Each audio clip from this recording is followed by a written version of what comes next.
From the 22 News Plus studio,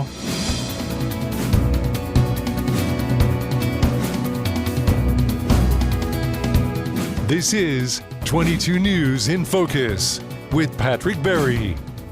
Hello, everyone, and welcome to this edition of InFocus. I'm your host, Patrick Berry. Joining me across the desk today is the Executive Director, CEO, President, all the big names you want to give him, Aaron Vega. He is with the WesternMass Economic Development Council, started here January 1st, correct, Aaron? Correct. And so thank you very much, Aaron, for joining me. I really do appreciate your time.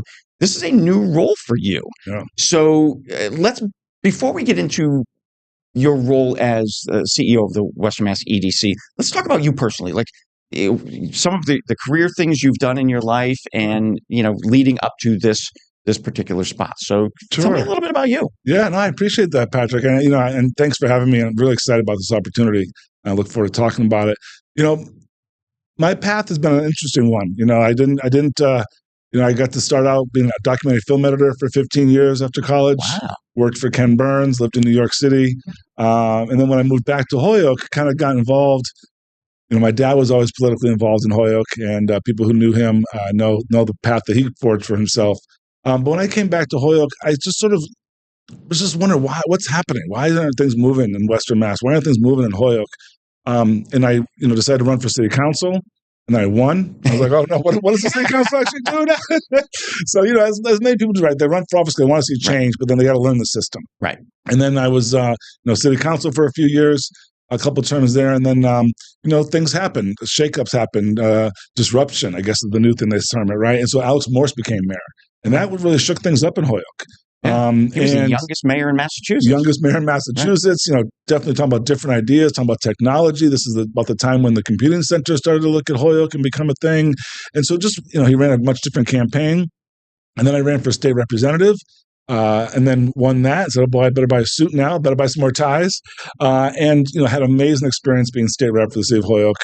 Worked with, 159 other amazing people that represent their communities and 40 senators, and just got to learn so much. It really was, I think the best description of my job as a state rep or for any elected really is you're in a permanent liberal arts education. Good point. Yeah. And so like this is you just get to learn about things, and you go in there maybe talking about economic development and education, but next thing you know, you're talking about 50 other things, 100 other things that deal with the budget and deal with the laws of Massachusetts.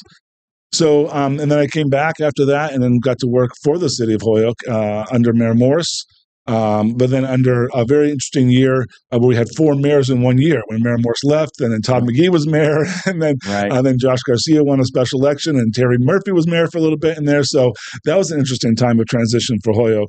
And then I've been there for just about 5 years under the economic director position. So, where the rubber meets the road in the municipality work. So going back to your original, all right, I want Holyoke's not getting done what I want it to get done. Yeah. So running for city council.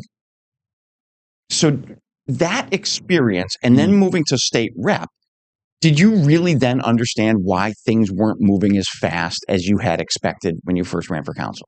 Yeah, because you start to understand the challenges and why the economics are different in Western Mass versus Boston or Worcester. And looking at places like Worcester, if you look at the last 20 years, what's happened in Worcester, right? The bringing back of rail, the investment of education, right? The, Worcester UMass Medical Center. So big changes in the central part of the state. Big changes. And then population, which is a big thing I think we need to talk about for Western Mass. So it's like, okay, so they're bringing people into Worcester. They're maybe getting priced out of Boston, right? But they're taking advantage of those assets. And investments, right? I mean, education investments, life science investments, transportation investments. So you realize, we can talk about how great Western Mass is, right? All of us love Western Mass. We love living here. We love the businesses that are here. But when you're at a level where you're looking at locating a business or building a development, the numbers have to work. Right. And that's the challenge in Western Mass, that the numbers don't pencil out, as they say, or the numbers don't number. Whether it's housing projects, whether it's, businesses coming here, the tax incentives we can provide, it just becomes a real challenge. There's a lot of site-ready places where businesses can come in and just get to work and open up. But those challenges aren't any different here than they are in other parts of the state, right? Very true, but I don't think that we've addressed them enough maybe in Western Mass. And I think that when you look at, again, the numbers, and we'll take housing, for example, right? And I'm not sure what the EDC's role will be in housing. I have a few ideas, but we'll figure that over the next couple of months. But part of the issue is that housing development costs the same, whether it's in Holyoke, Westfield, or Greenfield, Somerville or Greenfield, right? Let's go up, I'm saying out to Boston area. So if it costs us $250,000 to $300,000 to bring a unit online, all told, and you're a developer and you're trying to bring 20, 60, 80 units, you got to get your tax credits, you got to stack that financial stack with all the different incentives. But if you're out in Somerville, you're out towards Boston, you're getting $3,000, $3,500 rent a month, which is part of the housing problem, right? It's part of the crisis. But those are the numbers. But you come out here and you're going to get $1,500 to $2,200 rent. Right. It just doesn't work. How do you fill that gap? Okay. And so when you don't have the population, then businesses say, well, do you have a ready workforce? If you don't have a ready workforce, businesses aren't as interested, right? So it's this, we can talk about the quality of life. We can talk about the cost of living out here. We can talk about the assets that we have, which are many. But again, that high level stuff that businesses are necessarily looking at, we might not be checking the boxes. Interesting. So, and you will learn more as you spend your days, weeks, and times in the EDC, and how maybe how the EDC can help the housing crisis here in Western Mass. And I think that what there is there's a gap that needs to be addressed. When I look at housing production that's been in Holyoke, and I look at these people like Vadim and Urbanless developers, and I look at some of these smaller groups that are working to bring back Elliott Construction, all these great businesses, these developers that are coming back. They get their tax credits, they get the grants for mass development, the mass housing, but there's still that $300,000, $500,000 gap to bring 18, 19, 20 units online. Right. The banks have put in what they're going to put in. Where's that private equity? Where's that private equity that can close that gap and speed up the project? And perhaps that's a role that EDC can play, because housing is a crucial, integral part to economic development, right? I mean, I have companies in Holyoke, particularly Clean Crop. When I first met with them, a tech company, agricultural technology company, they came to us and said, what's your housing plan? I'm growing my business here. I came into Holyoke with 12 employees. I now have 30, and they're living 30, 40 miles away. Right. And these are good paying jobs. So we need all ranges of housing, because those businesses that are coming in, those startups, those tech companies. It's a trickle down effect. Absolutely. Right. Absolutely. So they want to have places for their people to live and work. And once you have more people living in the downtown, then the restaurants come, then the cafes come, right? So no one's going to open up a cafe and a restaurant. I mean, we're struggling to bring, support the restaurants we have on our main streets in Holyoke, but throughout Western Mass. Right. If you don't have the density of people living there that have good paying jobs, right? So it's all connected. We are up on our first commercial break. Stay with us. We have plenty more to come with Aaron Vega, the CEO of the Western Mass Economic Development Council. We're back after this. This is 22 News in Focus with Patrick Berry.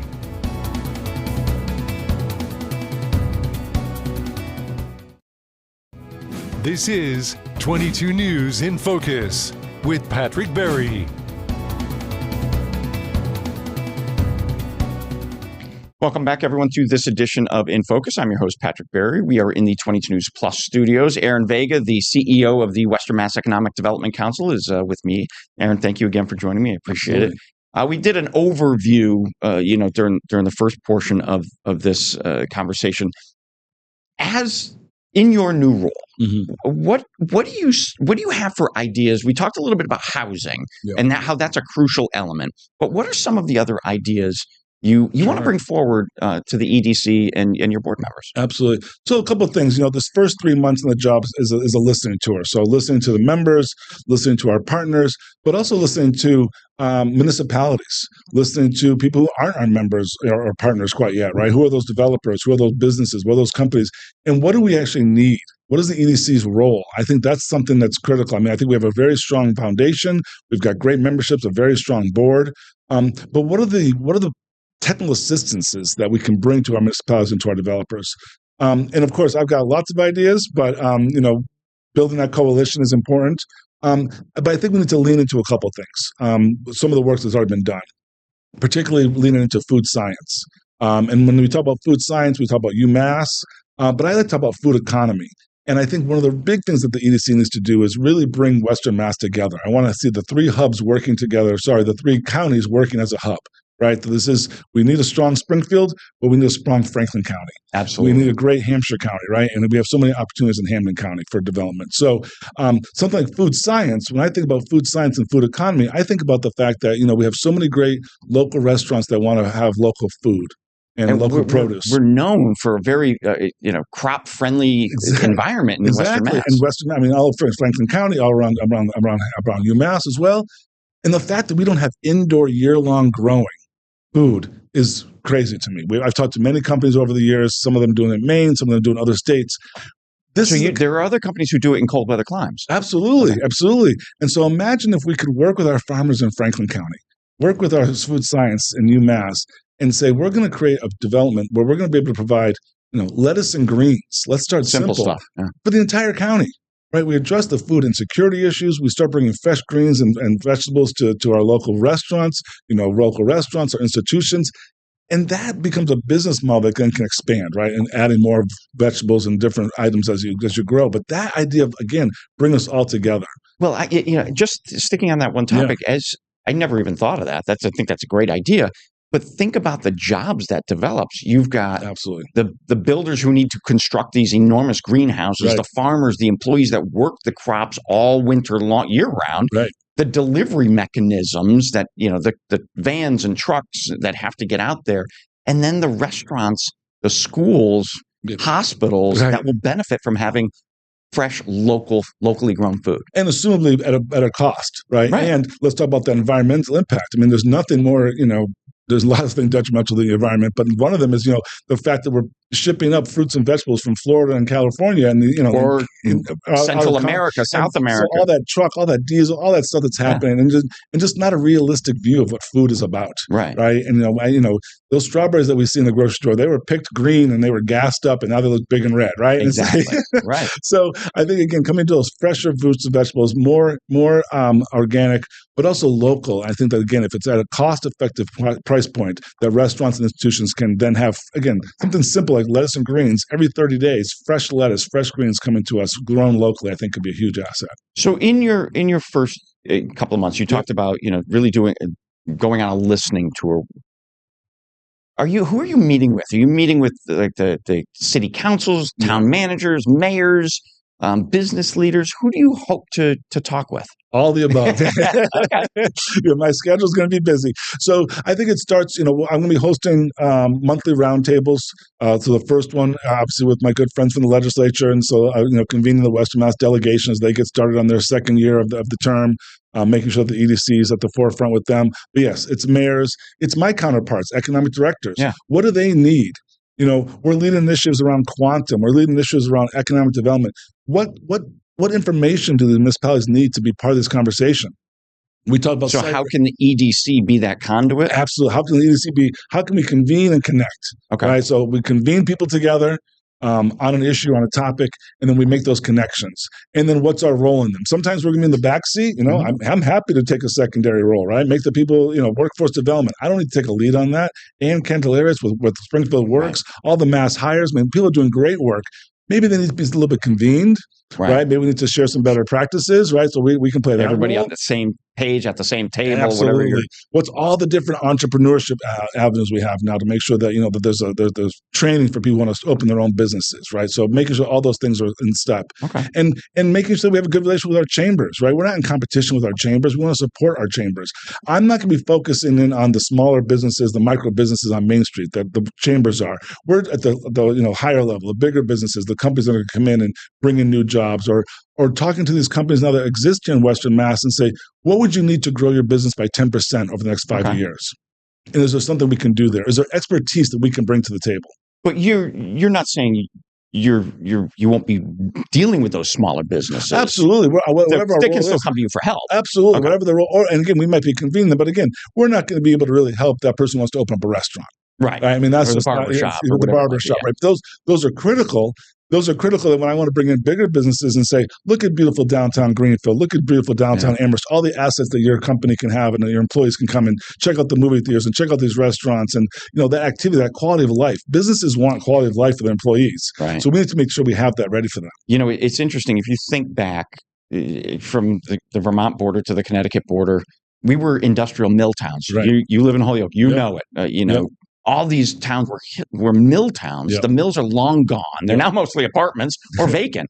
What's the next industry that's going to drive employees to, you think back think back to Holyoke's, the shopping, the sidewalk sales days, those days might be gone, but the throngs of people that were on our downtown streets, that was because there were jobs here. Absolutely. Absolutely. I think, people, walking over the Willimantic Bridge to come onto High Street in the 60s, right, where High Street was this place where everyone came to, and, you could, hundreds of jobs in Holyoke and in Springfield and in Chicopee, and there's still a lot of manufacturing going on, but it's precision manufacturing, right? It's high tech, great jobs.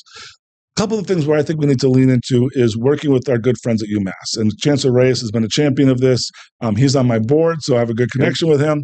And it's looking at who are those job creators? Who are the next people creating businesses? And it's those entrepreneurs and those startups coming out of UMass. Right. They're coming out of Greentown Labs in Somerville. They're coming out of One Berkshire. They're coming out of the BIC on Berkshire's, right? They're coming out of the Engine with MIT. How do we keep those people here?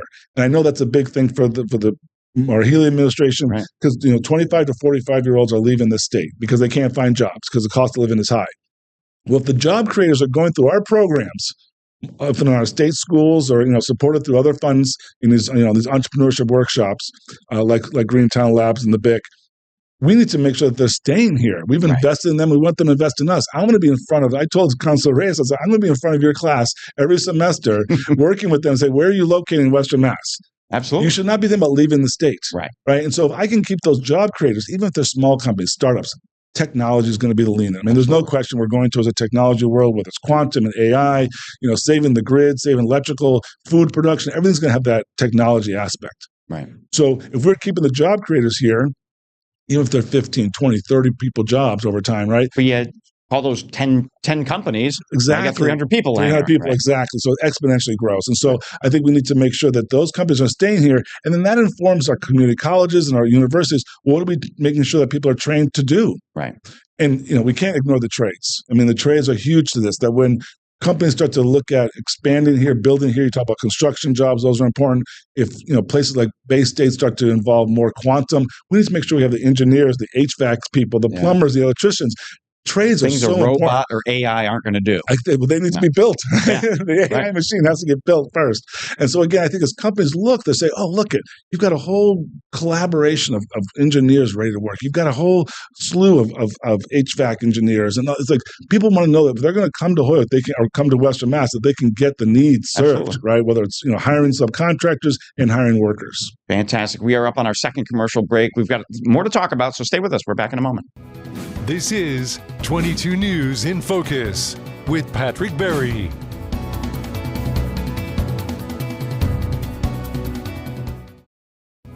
This is 22 News in Focus with Patrick Berry.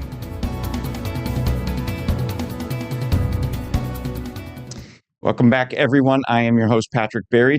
This is today's episode of In Focus. Across the desk from me today is Aaron Vega. He is the CEO of the WesternMass Economic Development Council. Aaron, thank you again for joining me. We've covered a lot of ground in this conversation.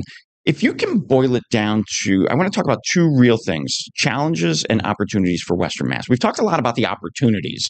What are some of the challenges that you see the 3 and 4 counties of Western Mass facing as you enter this new role? Well, it's an interesting time to enter this new role. And I think that we try to look at opportunities and challenges as the same thing, right? A challenge is an opportunity. So I think that we're in a position now and a reality now that we're not going to be able to get the support from the federal government. Right. I mean, when we talk about our strengths out here in technology and life sciences in Massachusetts and, green tech and clean energy, those things are getting cut. Right. I mean, Sublime Systems has a huge grant cut from the feds. They are all but dissolving. Right. I mean, so we're not going to get the support from the federal government on the kinds of businesses that we want to grow here in Massachusetts. The state budget is challenging right now. Right. And again, could be very well negatively impacted if this Medicare reimbursement thing goes down. Right.